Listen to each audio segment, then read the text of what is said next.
How are you getting on, folks? I'm Shane Rooney, also known as the Peaky Blogger. I'm joined here by Racing Records lads Dean Hegarty and Ryan Sharkey.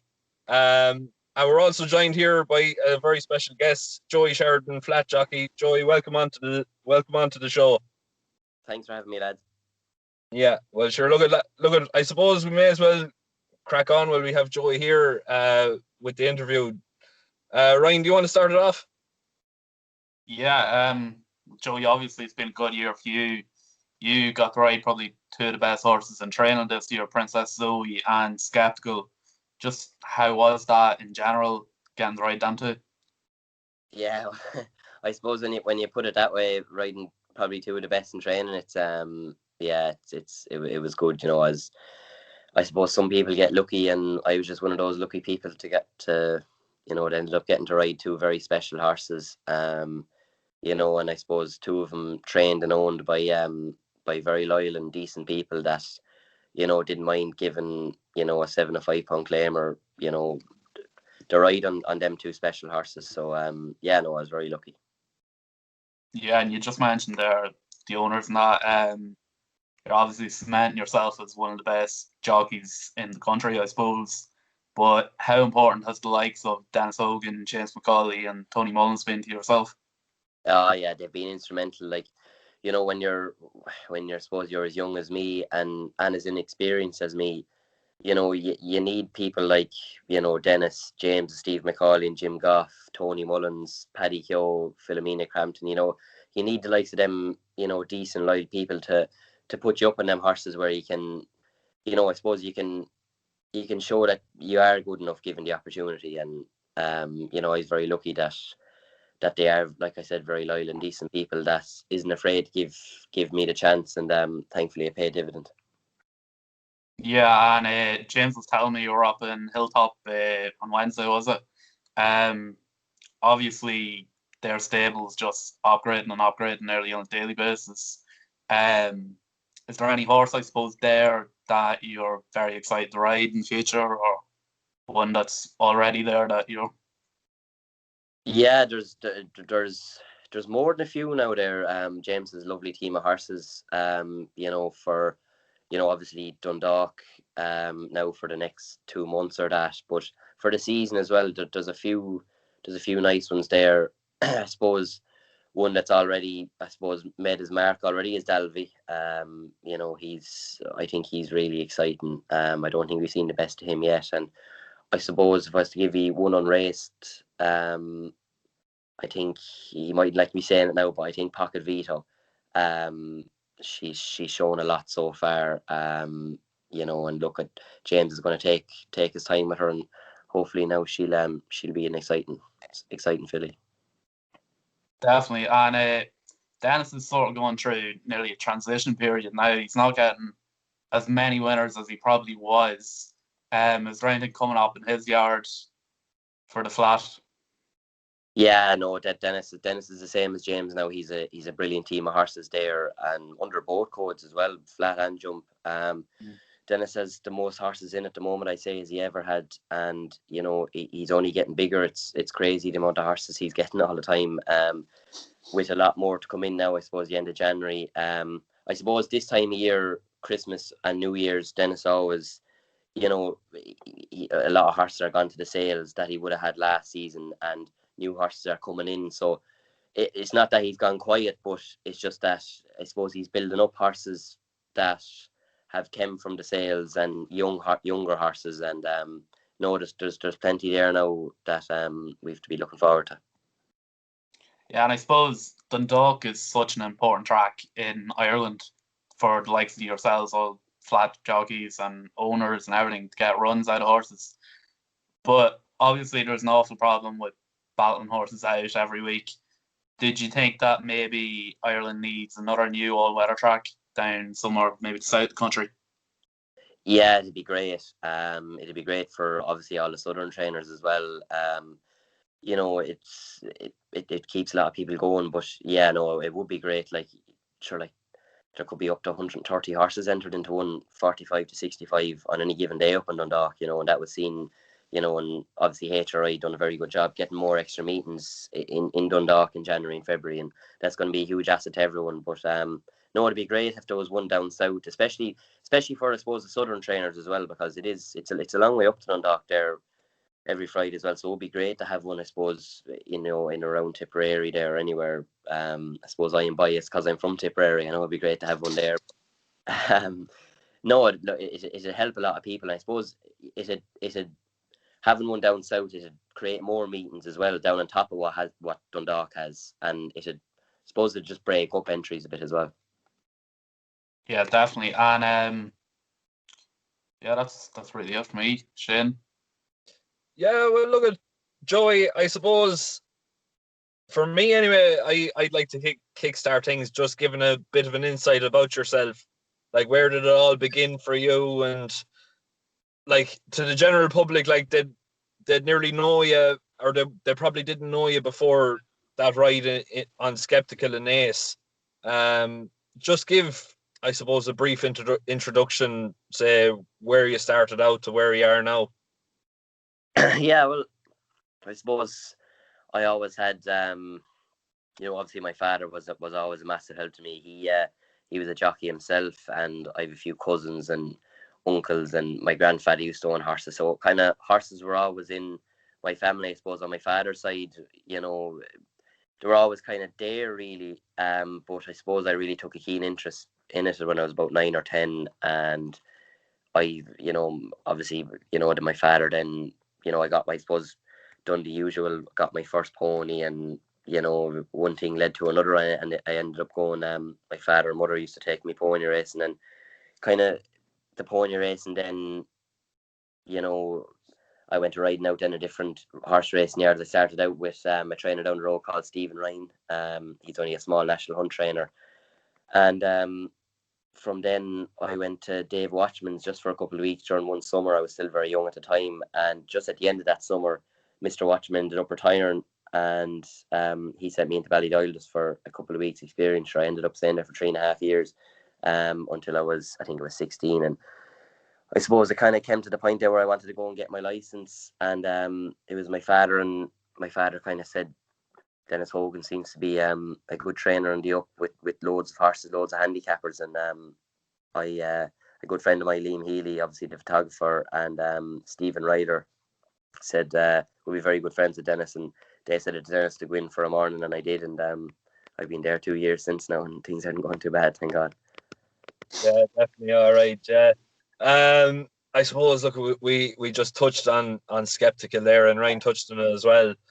But just as a jockey, like, what was he like to ride? I know it was very unfortunate with you, the fact that when he started getting big in himself, Jim Goff or the Macaulay, or the Hilltop setup, like the sort of sided with Frankie instead of, I suppose, throwing you on top of him, basically. Like, but I suppose, like, what was he like to ride? Had he his quirks, or was he just generally very simple, like?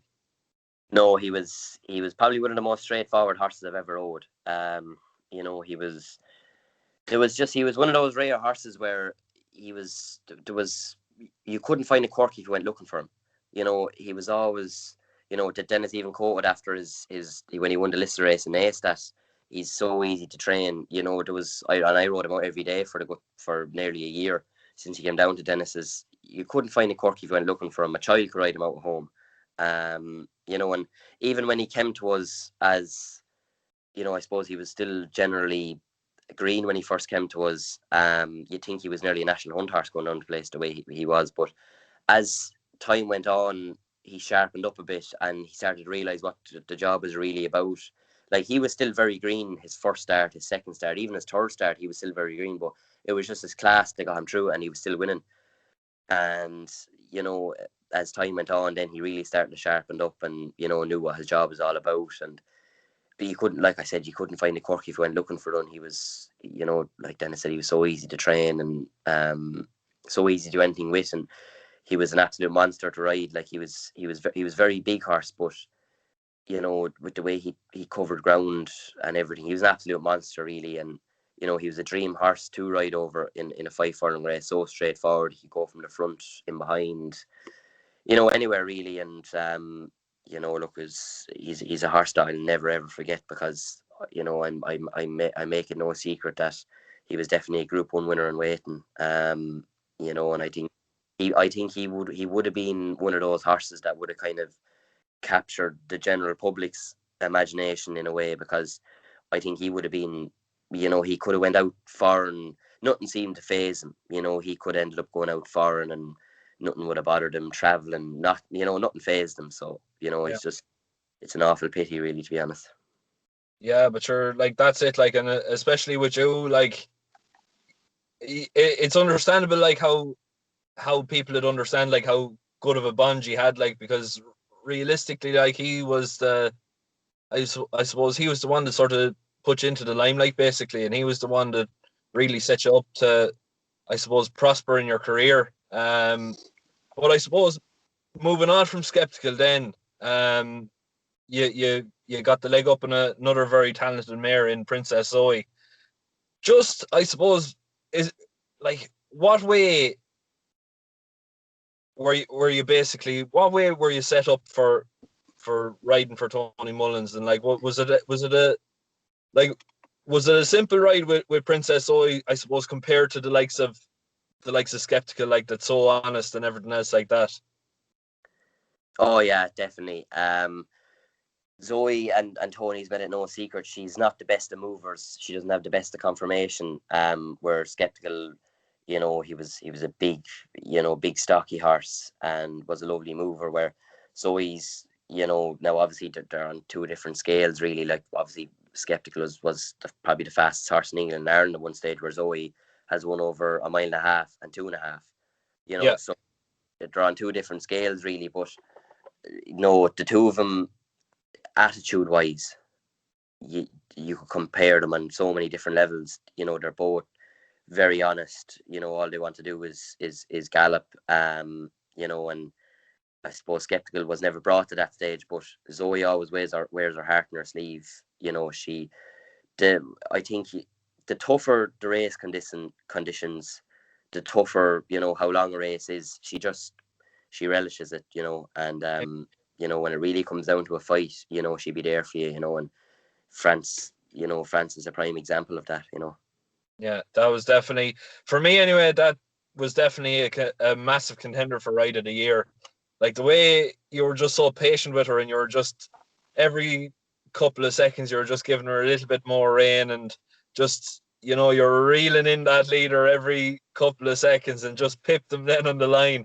It was definitely a sight to behold anyway. But I think that's basically all I have for me. Actually, there is one more. If you could pick a horse in training at the minute, Joy, is there any one in particular that you'd love to throw your leg up on? Oh, if I could ride all the good ones, I'd be going mad. Any of them. No, I think. Look, I could name so many of them. You know, there's a lot of. I suppose any of Aidan O'Brien's, any of them really.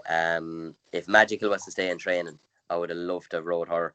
But no, I think, you know, I'm not going to say I could name out any type of horse from any different yard. You know, I'd love to sit in a lot of them, obviously, but you know, I'm very grateful and lucky with the position I'm in at the moment, to, you know, to be able to look forward to Zoe next year.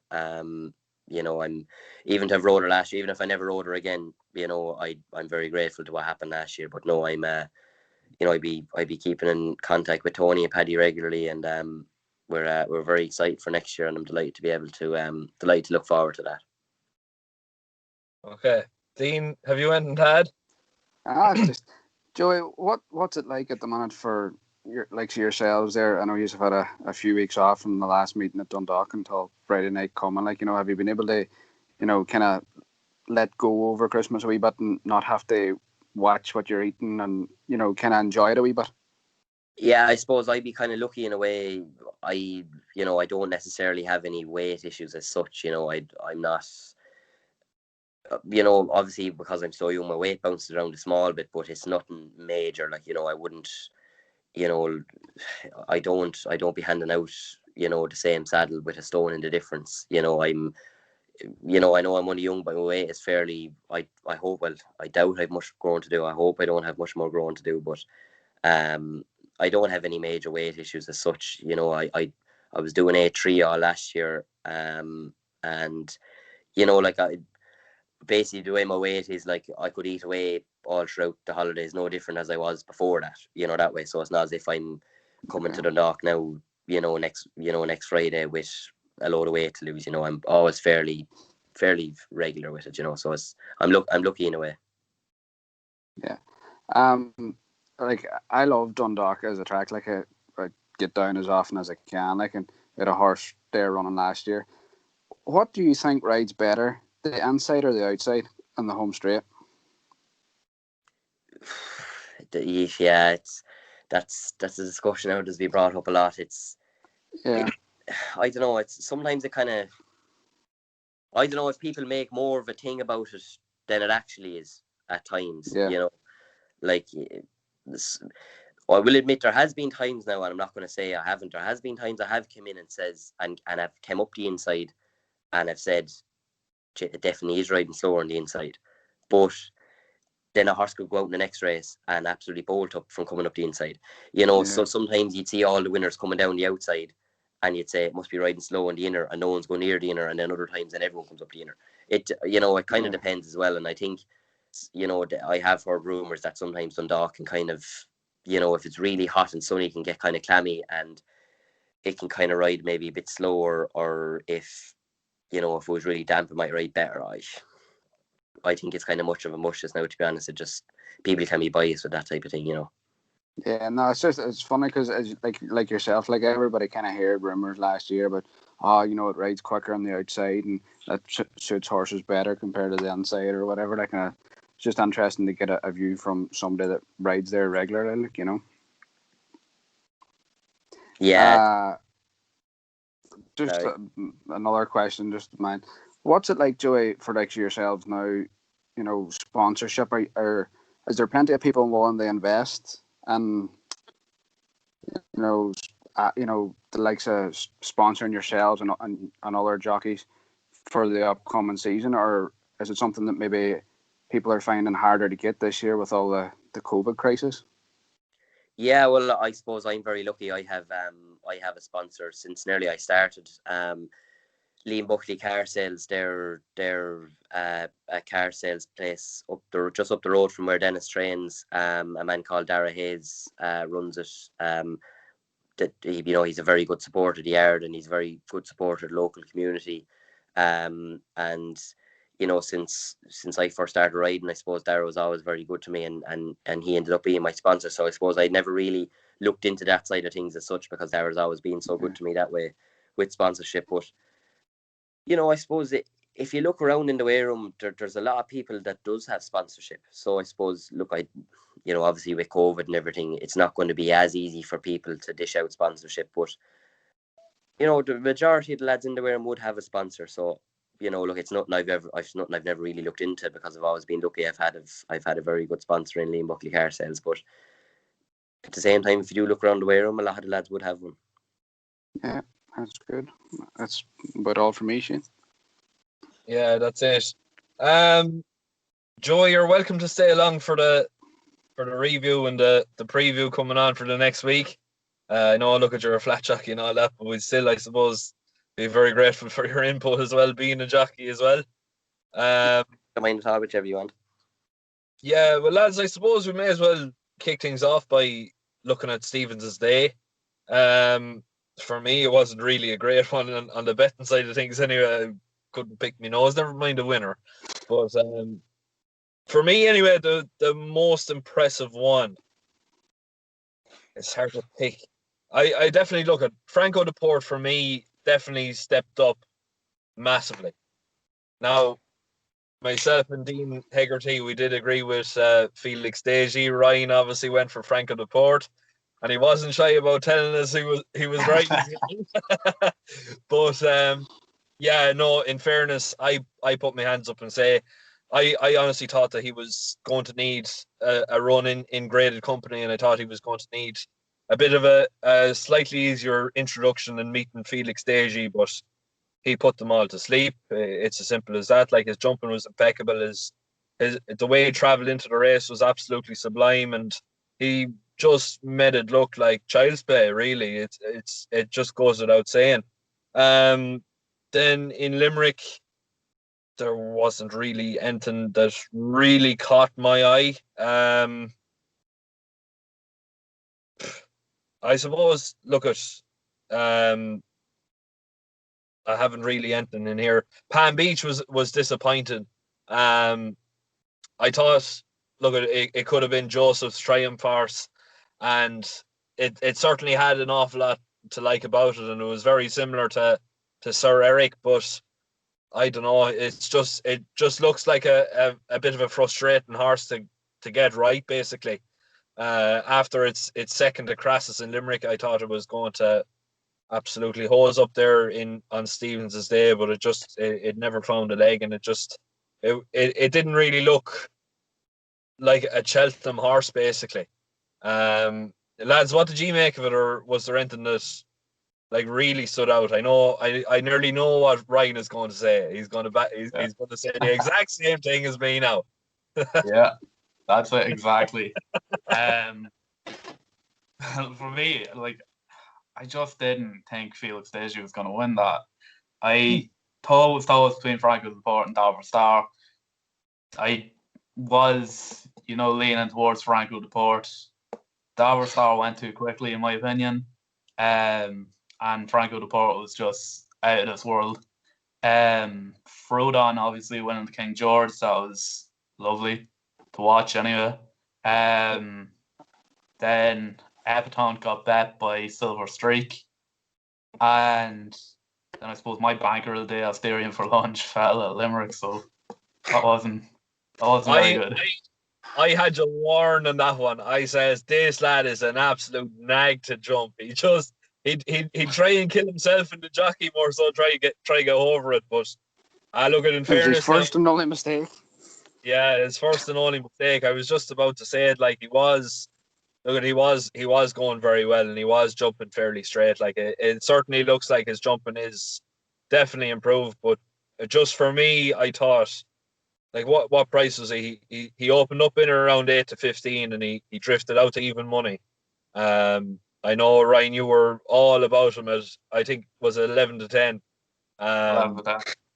Yeah, like, I couldn't get my head around him, and like, up until he fell, I was worried. I backed Janadil simply because the JP connection in Limerick. I thought it was going to be JP's winner, and the fact that he was proven basically on chasing fences, and his jumping wise, his ground, everything else like that was absolutely no worry. I just thought he was like Asterion Falange was there to be shot at, and unfortunately, I think the two of us were on the wrong Mullins horse. Joy, were you looking at? I actually agree with you on Janadil as well. I thought, now look, obviously, the grey horse that fell, obviously he had, look, his form over hurdles was obviously unreal. But I thought, I will agree with you when he said Janadil. Now, I thought that myself. I thought, some people might disagree with me now, I thought he had a similar type of career over fences so far as to Aster Falange did. So I thought it might have been overturned, but look. Yeah, I think he put up a string of, I think, 3 or 4 wins over the chasing fences. Like, so, it was known like that he was jumping fairly well, and he was able to win his races. But like Asterion for Lunge, the one thing that turned me off was the day in Punchestown when he clattered the second last, and I nearly knew myself. I says, if he does that in Limerick, I says he won't last too long. I says he needs to really be able to ping them right and get them right, and it just it just wasn't really our day that day, basically. Was there anything, Joey, that really caught your eye? Ahead.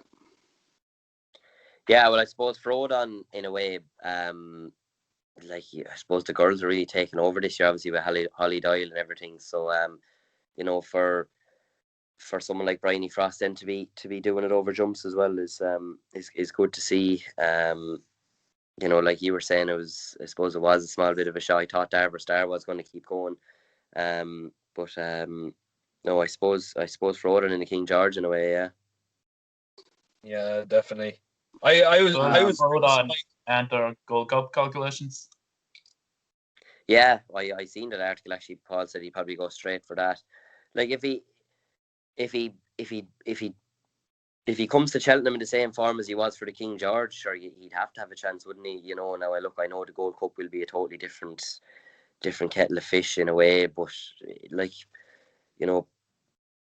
Paul Nichols is no stranger to success. He knows a lot more than I do anyway. So obviously he'll have to have a massive chance in that if he goes to Cheltenham the same form as he did for the King George. And one thing about Frodon is absolutely loves Cheltenham. Like, how many times has Frodon won a Cheltenham? Farm rounder, yeah, exactly. And he only won around there the time before he won the King George, so he's winning farm round there, and he jumps like he'd be some dream right now to have over fences as well. Jeez, he jumps like a stag, so that's what you'd want, really. One I liked from Stephen's day was Zana here of Elliott's. I think that's Cheltenham. Like his transition from being probably modest at best with McAlford to 3 in the bounce and a grade 2 over hurdles. I think Elliott got a great tune out of him, and he's definitely one wherever he rocked up at Cheltenham. And even Bolden might have found that his match in that with her horse that bolted up on the other day up there.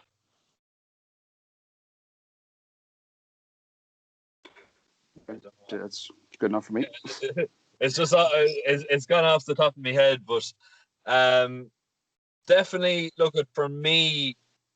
I suppose. Actually, yeah. Well, we're on the subject actually for Stevens' day. Is the champion hurdle completely open now again, or what happened at Epitaph? Well, we don't really know how good Silver Streak is because the time for that Silver Streak got run out, if you remember. Yeah. So the question is, would Silver Streak have Epidant in that race too? The first day at Newcastle, fighting 5th. Yeah. Like I don't know. It's a tough one to call this champion hurdle. That has just opened everything up in my eyes. Yeah. Like even if Willie Mullins gets the notions in his head about Silas Emery again and he goes for the Red Mills hurdle in Gorham Park in February and decides to, will supplement him in, you'd have to imagine that he'd have some serious chance in it as well. Like, I don't know, like it's just so tricky to call basically there this year. Like nearly every hurdle race in Cheltenham this year, like it's nearly impossible to call. Like you think of like the Stairs hurdle, right? You have Time Hill versus Paisley Parker, the two main ones, right? Then you have, I suppose, the Supreme. There's countless ones you could really name the Supreme. I suppose the main... possibly have seen the winner of the Supreme today in Media. Yeah, what about Appreciate It? Could step up and trip up. He's plenty of speed though for the Supreme. You'd imagine, definitely, but you might think Mullins might step him up. Yeah, I suppose. Yeah, you're right. I don't know. I think Sharjah for the champion hurdle. I'd love to see him go around there. So I was just about to say, nobody's mentioned Sharjah. If he comes in Cheltenham in the same form, he's in around Christmas time. I think now he'd be. I suppose, like you say, because it is gone so open at the moment. I'd love to see Sharjah go around there again. Anyway. Yeah, definitely. Quickly going on then to the 27th. Then for me, I'm absolutely loving Envoylen. Said the anti-post bet after he bet January Jets in Down Ryle. The way January Jets absolutely hosed up in Leopardstown then that day. I think we possibly could have seen the champion chase winner as well with Shaq and Boursois. I certainly wouldn't be going anti-post betting him though. If he turns up to Cheltenham, I won't be betting on him until I see his declaration in. He's just too brittle for me to be backing him anti-post, but he definitely looks to be the star in the making. I don't think Altior has the legs for 2 Mile anymore. I think he's just gone to the stage now where there's a new there's a new kid on the blocks coming through, and Shaq and Poursois looks like he has the champion chase in the bag. What did you make of him, lads? Joey, can I just ask you? Did you see Siskin or Shkin or whatever way it's pronounced? Yeah. Over in Hangman. What did you make of that? I say that fella has the speed for flat. Like the way he quickened up after the back of the last, like that's something you don't see. Like like if the same thing really. If he goes to Cheltenham in that type of form, like how he quickened up, like that's like look. I know he'd everything beat, and he was out on his own, and it was easy quicking away. But then again, like if he was in a hot race and he was to put in that same performance, you would like to think that he would have beat no matter what was put in front of him. That way. Yeah. Thanks, Joey. we had this discussion as well. There. Look, I know it's easy. I know it's easy to say it because there probably wasn't a whole pile in the race, and he'd everything beat after he jumped to second last. But it'll blow you away looking at a horse the way he quickened up after the last like that. Like that's unreal. Yeah, definitely. Yeah. Like no. Go on, Dean. You may tell them. we had the discussion as well. Like and in fairness, there's like the way he jumped whenever the race got really going was like he winged them all and he really found form. But I was saying like, and the point I was arguing was like if he's that kind of awkward over the first mile and a half against proper Grade 1 horses, the race could be well and truly run from then. Like he beat a horse that won. The horse that was second won a handicap last time out. Then the other Henderson horse was in third, and Gumball's just a lunatic. Like he was just happy enough to complete, I'd say. But like I would like to see how he would fare out in a hotter race. If he's going to be off the bridle, or not really off the bridle, but awkward looking. I would like to see how he'd fare out in a big Grade 1. I know he's done it over hurdles, but it's just Shane will tell his part now. Oh, I know it's easy to say all right, but I do think like like if he was to work that well at home, and like if they were to do a round of jumping at home, and if he was to work upside the horse, and if he was to quicken away off the last like that, you'd be absolutely delighted with how he worked. That way. So you could basically say, yeah, it was a racecourse gallop, but with how he quickened up, you'd have to be happy. Yeah, that's it. Like we actually had the same discussion there. Like, I think what started it all was I was watching the racing on Racing TV, and the two lads were watching on ITV Racing. Now, there was two completely different coverages of the race. Racing TV were focusing on how well he performed, how well he jumped, and how well he quickened up after the last. ITV were focusing on all the downsides of it.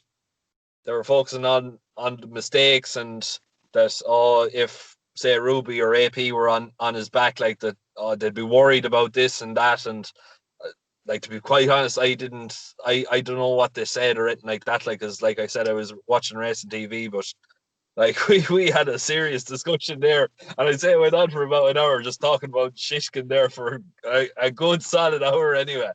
But yeah, no, I was very impressed. I don't know what, like, I personally thought it was a close to be flawless performance. Like, the fact that he didn't leave third gear, and you could clearly see he'd never left third gear. Like, Nico gave him a quick shake in the reins to quicken up round the bend, and he was just gone like that. It was just, for me anyway, I thought it was fairly impressive anyway. But we may as well crack on anyway with the 27th, or we're going by the 27th. The 28th then. What did you make of it, lads? Because I need to just give a quick glance over the notes off the camera. Well, that's the day that Gallard de Menil absolutely destroyed the field after you had just called him an absolute nag just before the race. After me talking about him for 3 or 4 weeks on this podcast, and just before the race, Shay calls him absolutely useless and a nag, and he pulls off like that. Yeah, that for me was was the highlight of that day. Anyway. Yeah, but in fairness now, I had good reason for the argument as well. Like, he was finding any single way to get himself beaten. Like, you look at his form book, he's a string of seconds. And he should have won, I'd say, about 3 or 4 of them anyway. Like, realistically, like, I know what you're saying. Like, I look like a right idiot then at the end, but like, for me, I look at it. Certainly looks like he's the finished article now anyway, or at least an improving article basically. But yeah, that was definitely very impressive. All right, I was actually on Great Bear that day as well. But look at it just it is what it is basically. Then as well, what else was there? Limerick Connolly's was had the treble of Gallard de Manil, the Big Gateway, and Ramillies, and then Mellon came third for them. So they had a very yes, good day that day. yeah, they did. They did. In fairness, now they did. Look at it was great, I suppose, overall performance by Willie and everything else like that. Like, how many races did Willie Mullins win over the few days over Christmas? Like, it's ridiculous. Like, His you could boot wasn't big enough for all the trophies.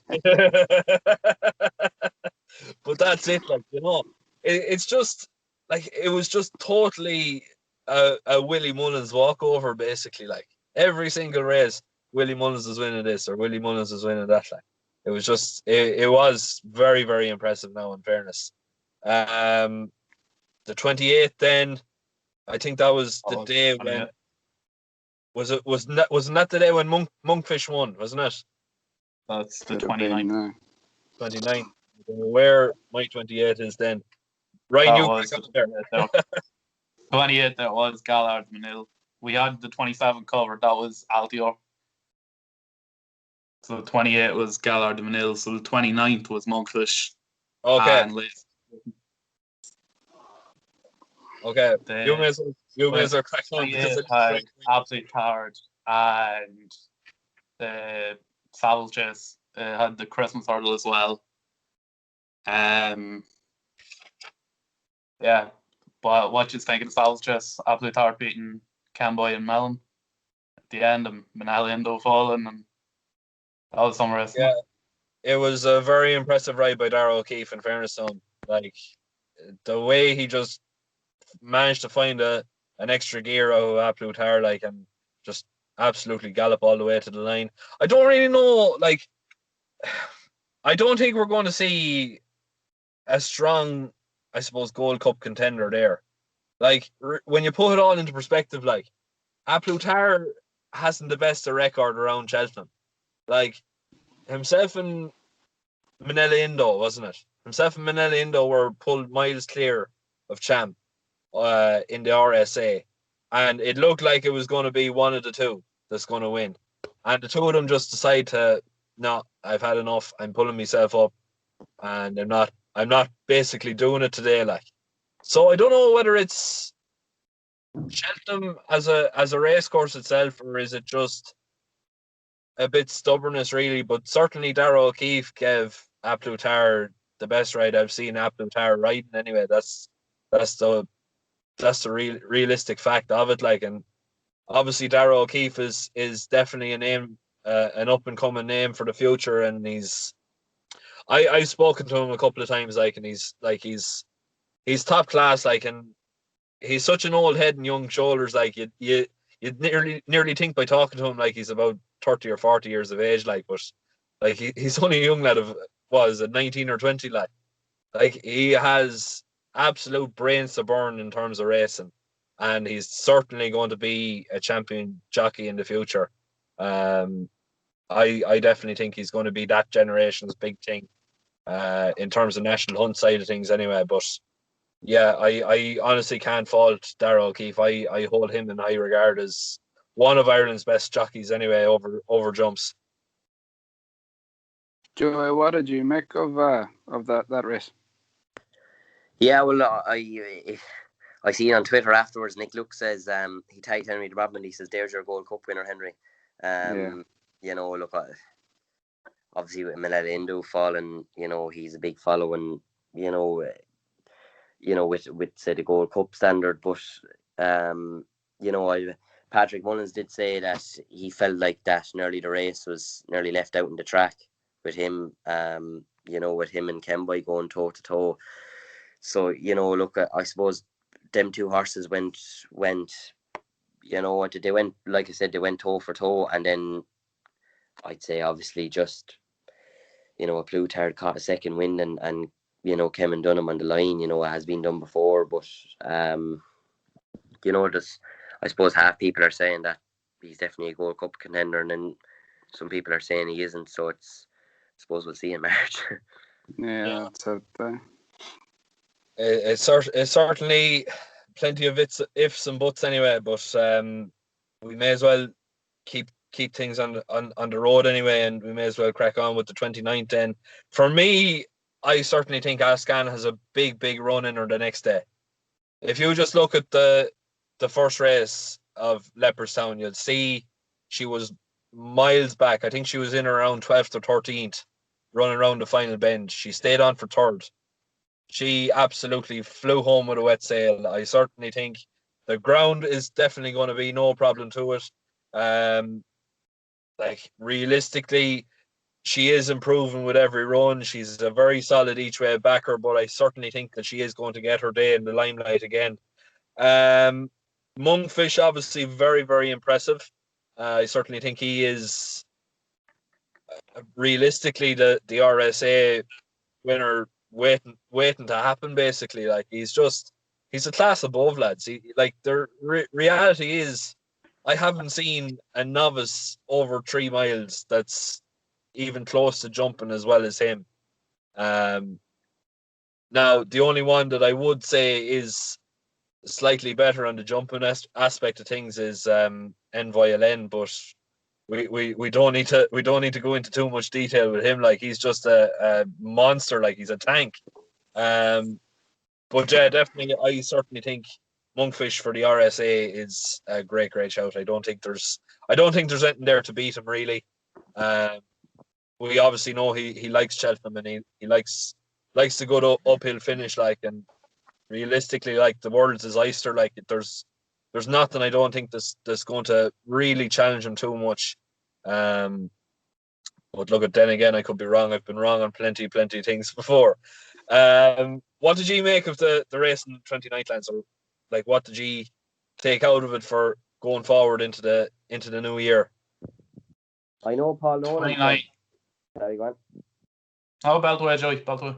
I know Paul Nolan said after the race that he thinks that there's a lot more to come from latest exhibition.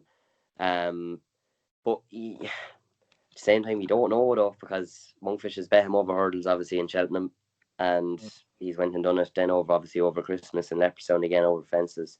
But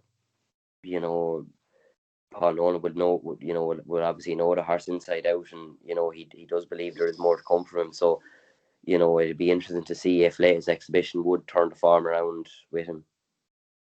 Yeah, definitely. But to me anyway, latest exhibition, he looks more workmanlike than anything else. Like he looks like a very difficult ride. Like it doesn't look like he has too many changes of gears, or there's no real burst of speed, you could say. Like, he's just the one cruising speed the whole way along. Like, and if he's just not fast enough, like, he's just like, I'm not going to bother. But yeah, definitely, like, he is certainly a great battler and all that. Like, but I don't know. I'm a big fan of Monkfish. I don't think there's any horse over 3 miles that's going to beat him. But like I said, I could be wrong. Ryan Dean, what did you make, lads? Yeah, I'd agree with you. Monkfish. The 29th was a very good day for me, if you remember. Annie Mac was 4-1 back into 11-4, bolted up at Doncaster. Apparently there was word going around for that, but I didn't hear any of that. Surely. Brave Man's Game. John Dance owns it. That was just incredible. Apparently he's going straight now for the Albert Bartlett. He's not going to take any more races. So, look, he's one of the leading favourites of that, and he could well win that, provided nothing else pops up between now and then. elsewhere, Hull Games, champion bumper contender, surely. I know personally I'm on a 25s from a couple of months ago. Yeah. So hopefully that goes in my favour. Obviously, it's going to be tough for Hull Games to win now. It's their Gerhard, but all going well so far. Look at Enton's happen. Enton can happen basically, like, and the pumper often draws up some very strange results, like. And I suppose realistically, then we're just going to cut things short and sweet, basically. Like, was there anything else for the past couple of days that you've really liked or really been taken aback by? No, it's just that Brave Man's game was impressive. Like, you have to say, he was definitely very impressive, because the Williams horse was on there, like, and they kind of really thought highly of it. But no, I definitely was very taken by Brave Man's game. Yeah. Ryan could win the Albert Bartlett. Oh, definitely. He probably looks well suited to it, to be honest. And the fact that Cobden said that they're going straight for it now, so there's no straight there, yeah. None else turning their heads or anything. That's just straight for the Albert Bartlett. Yeah, definitely. But yeah, look, we may as well nip this on the bud now anyway, because I'd say we're close to the hour now at this stage, if not gone past it. But moving on then to the racing coming up. Obviously, look, there's not a hell of a lot of racing in Ireland, and with the new restrictions in now as well, there's no horses going over, so we're going to keep this fairly short and sweet. Fairy House on Sunday. I personally very much like Del Vino in, I think it's the second or third race. It's the mare's race anyway. Currently priced around 3-1. It's definitely very, very exciting. Crassus then in the ladies handicap hurdle, I think it is. Currently priced in around 7-4. Should take all the beating there, I would imagine so, with Lisa O'Neill on the back. For me anyway, I definitely have a very nice nap up on the Patreon. I definitely think it's a lovely price, and it's clear cut the best horse in the race. Should be well suited to this conditions now tomorrow, and I definitely think it's going to take all the beating at in around 2-1, 9-4. Lads, what do you like for Sunday? There's only one horse I really like, is that Go Boy for the Hyde team. You know, I've heard that they're really sweet on him, and they won that last year with Kesarisk. So I'd be expecting a big run from him. Yeah, definitely. Ryan, is there anything? Actually, yeah. To be honest with you, Shane, I haven't touched Fairy House at all. I went straight for Wolverhampton on Monday. So unless Joey or anything, you fancy a Fairy House? No, I wouldn't. No, I wouldn't. I wouldn't have much got to do now with the betting side of things, to be honest. Trying to keep the nose clean there, Joey. Yeah, exactly. I wouldn't know much about that now. But oh yeah, but look, just actually talking on that bumper as well. There's a very nice one from Willie Mullins is coming in here as well. Closely related to Grade One horse there in Hardline. I think it's either a half brother or three-quarter. Saying in the bloodline there, related to what's the name of it there? What do you want? It's in the Brazil colors there, the navy ones, the yellow strip and the red cap. But look at, if bloodline suggests anything, that horse could be very, very special in time to come, and like if it's anything even close to Hardline, like, could be looking at a very, very nice sort. And really, then there's nothing else then bar Clonmel on Thursday. I was actually in that meeting there last year, lads, and there's one horse in here that I know these connections are targeting this particular race. It's the Lisrona Hurdle. It's the second race on the card, and Debonet, who won it last year, came second last time out. I definitely think this is the one that is surely has to be in the target. It won going away last year in similar ground conditions. Like James Crane's horse, isn't it? I think it is, yeah. Yeah. He only trains, I think, 15 minutes down the road from Dennis's. Yeah, definitely. Like, he's like it was a very impressive run last time in Clonmel there last year. it was just it set off from the front, and it just wasn't caught basically. Like, and in heavy ground, it was definitely going to have very, very nice pelts. So they got the horse fairly fit, say, coming into last year for this particular race. I'd imagine they're doing the very same, say, coming in here as well. Now, this one has 2 entries for this particular card, so I'd imagine they're going to pick out the best opportunity that they can get for him, really. But I certainly think that it's definitely well worth a shout. And Ryan, myself and yourself, and I suppose Dean, we may as well add you into the equation as well. We have a bit of a disagreement here now with this one. I think it's the second last race on the card. The 220. The 220, yeah. But we are sort of going against each other. That's actually my nap of the day if it runs. But lads, or Ryan, anyway, you crack on with yours anyway, and just, I suppose, give your details about it. Yeah, well, Cavallino is trained by Willie Mullins. He finished third behind Enemy Public at Tramore last time out. The second in that actually ran today, Mercury Lane, that ran in Cork, finishing second again behind Velvet Elvis, finished half length behind. For me, Cavallino's winning this, unless Capodanno maybe runs in it as well. I think it's between them two for this one. Is Capodanno entered? He is. Yeah. Oh crap! I may have to scratch this one out, but I picked out Lord Snitzel for Matthew Smith. Look, I know it hasn't won a race. I know it's been sort of dipping in and out of form, but it's ran in a Grade 1 chase. Now, you think of it that way. It's going from a Grade 1 standard, and it's back down into maiden hurdle company now again. Like, that's a serious drop in class. Like, realistically, I know that particular race in Leopardstown, it was only out, well, it only looked like it was out for a run. But it used to be trained only up the road from myself in Shane Riders. There was a few whispers going around the town that there was a very, very nice horse in Riders at the time.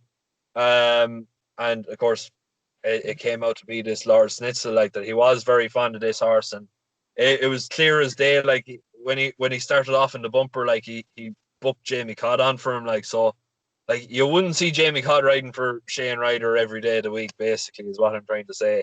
So obviously from the get go, they obviously thought very highly of him. Now he only lasted a short period in with Shane Ryder, but Matthew Smith, like, he is in form, lads. He is in form, and he is, I suppose, getting horses right, and he is, I suppose, throwing up a couple of upsets here and there. But I certainly think that it's well worth mentioning, basically, that he might have a chance in terms of, I suppose, potential.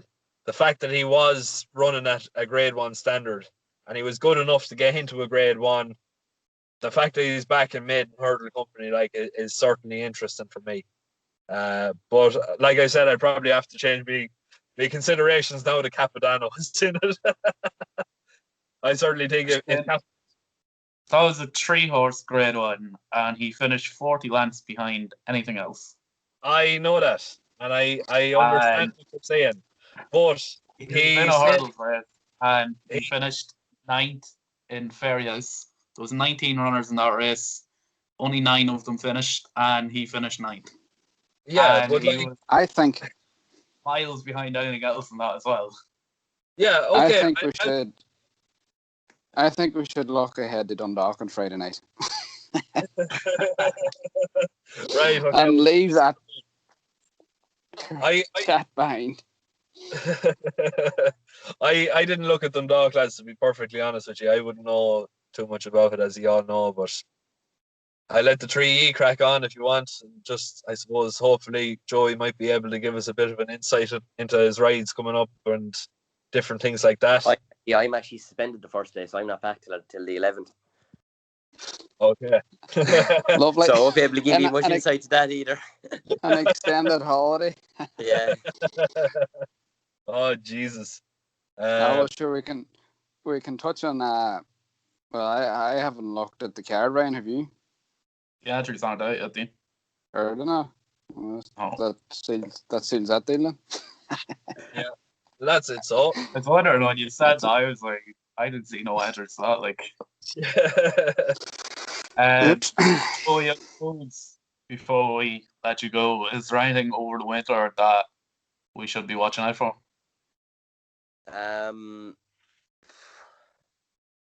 There's a few of James's, I suppose. I suppose one horse that I'd love to see again is a horse called Farn East. Obviously, won last time of James's, but I think hopefully there should be another one in him.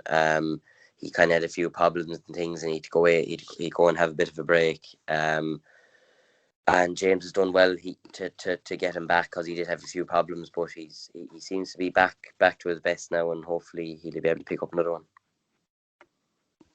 And will he be entered next Friday?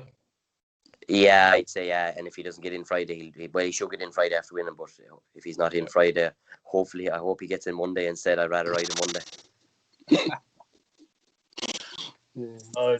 I think just on the Hilltop thing, like I think in the next 12 to 18 months, I think James McCauley and Hilltop could be one of the biggest up and trainers in the country, because like his ability to back horses from the horses in training, say like a Sceptical and Dalby and all them, like he has a serious eye for potential, and like he seems to be able to improve them massively. So I think he could be very, very, very dangerous in the flat game in the up and coming year to 18 months. And yeah, he picks them up. He picks them up for pennies as well. Like he does. It's not like he's spending like 100 million on like a stock of horses. Like, do you know? Like it's all basically pennies. Like, do you know? It's only literally a couple of thousand. Like you'd see some like the Sheikh Maktooms and all these like putting in billions like into like trying to. But like, you know, when you look at what he does buy, like it's value. Yeah, what he's buying is value, and yeah, you know, but in the last couple of sales, he's bought plenty of horses. Like, so he spent good money, and hopefully now that there's a couple of nice ones in there for him, you know, they reward him, because it'd be nice to see. Yeah.